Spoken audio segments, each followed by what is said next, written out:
When you look at Mercury, what do you think of? Most people usually think of a rocky planet, kind of like our moon. But Mercury is way different from our moon, because Mercury is actually a planet and not a moon. But Mercury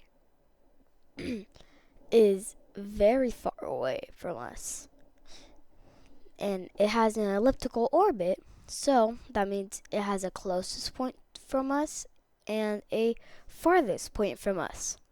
And if you were to look at Mercury, it doesn't really seem like anything's happening, right?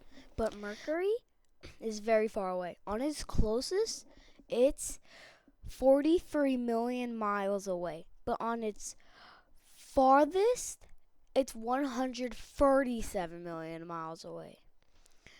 Now let's stop talking about the how far away Mercury is.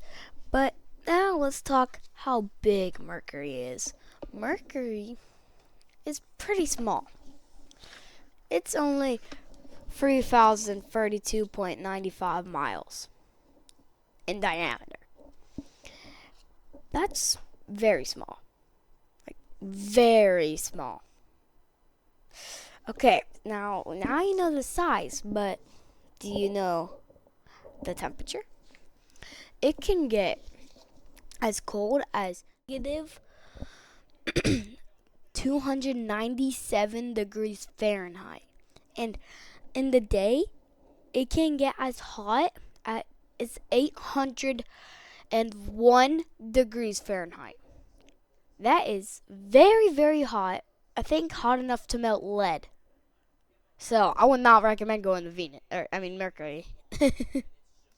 So now we've talked about all of Mercury's other features, but we haven't yet talked about how long its day is or how long its year is.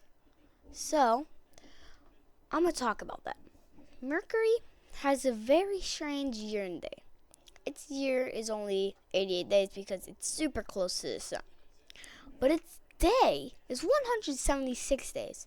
So I know some of you might have already known that and have already known that Mercury's year is shorter than its day. So that means you could spend a year on Mercury without spending a day on Mercury, which is kind of insane.